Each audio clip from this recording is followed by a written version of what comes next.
এই বেটা, দাঁড়া দাঁড়া দাঁড়া। তুই যে সকালবেলায় পাট নিয়ে 3-4 রকমের সেন্ট বার আসছে, তুই কনে যাচ্ছিস? হ্যাঁ আব্বা আমি তোমার খাট ফেলাই দিয়েছি গাঙ্গে। কালকে যেখান কিনিস কি খাট ফেলা দিছিস মানে? সেগুন কাঠের খাট কালকে এত টাকা দিয়ে কিনে দিলাম, তুই ফেলা দিলি কেন? কিসের জন্য? কি আছে তোর? হাই, ও খাট আমি কি আর দেবে? খাট কি আরবা তুমি?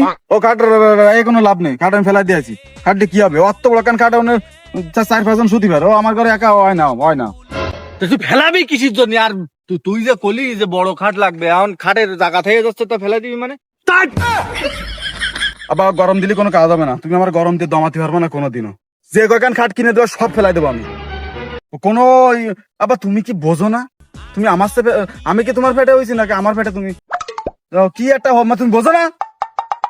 না, তুই একটু ভালো রে বুঝোই কয়া, তোর কথা ভালো বুঝতেছি না আমি। একটু ধীরে কাশ, তোর গলায় কিছু আটকে আছে মনে হচ্ছে। আবার মানে আমি কাশবো মানে শীতকালে যে আমার কাশ আসছে এদিকে তোমার খেয়াল আছে, তোমার মূল জায়গায় তোমার খেয়াল নেই আব্বা।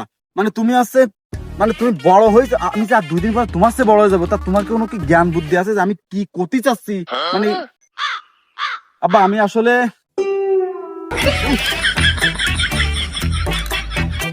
ওই তোমার কুরকুরি শুরু হয়ে গেছে তাই না?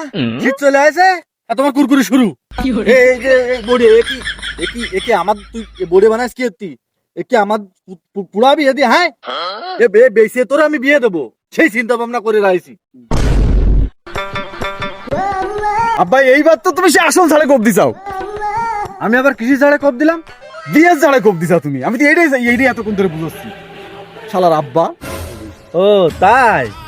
তো যা শীতি গা দা জ্বালা, এবার বুঝবি না। এমনি তো গোসল ঠিক মতো করিস না।